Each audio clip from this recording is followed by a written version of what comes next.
Royal Enfield Bullet 350. I know that's the name you'd be thinking about.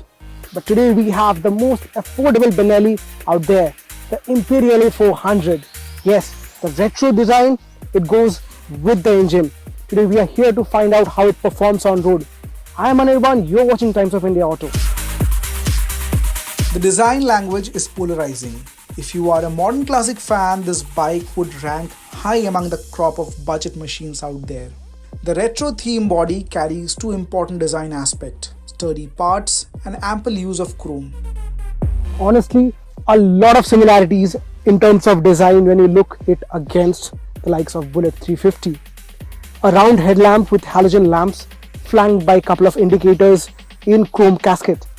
The headlight also gets a chrome bezel surrounding it. The 41mm front forks, the single disc 300mm single disc at the front give it a good and bold texture. The dashboard is simple and straightforward. Two circular dials docked in chrome cases display speed, distance, trip, gear position and other readouts. Interestingly, the fuel gauge is marked in a spatula-shaped digital dash in the middle. The single unit handlebar is flat and you would not find too many loose cables around the cluster. The belly portion of the motorcycle is something I like the most. Why? It gives you a very premium feel if you look at the bits and pieces out here.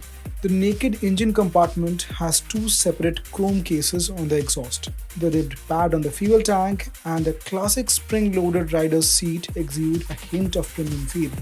If you look at the tail section, it also has a heavy usage of chrome here and there.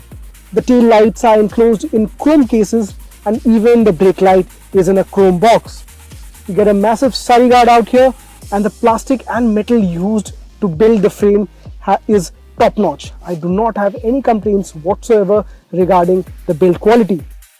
The overall design is agreeable and lives up to the retro theme. I would have liked a few tweaks here and there.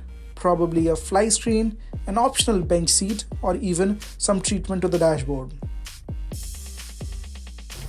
The 374cc air-cooled motor pumps out 21 PS power and 29 Nm of peak torque while mated to a 5-speed gearbox. The power delivery is linear and you can ride the Imperiale 400 at 80 to 100 km an hour all day long with not much vibrations on the foot pegs or handlebar.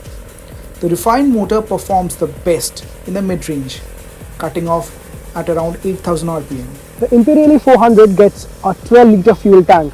Add to that a mileage of around 30 to 35 kilometers against a litre of petrol in combined city and highway conditions. It can be a very good touring bike.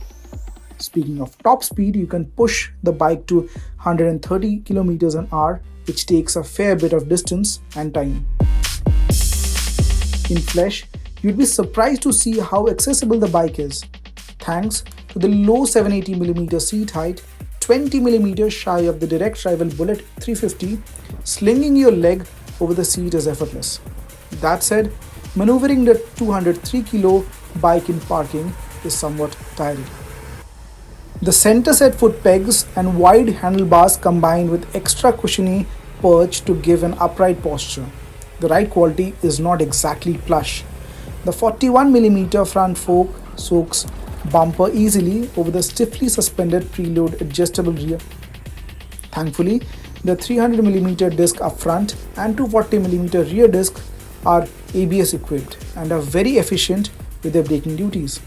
The bike uses TVS Remora tires, 19-inch up front and 18-inch rear, which get the job done but are susceptible to leaks and breakdowns more often, and Benelli could have surely used C8 instead.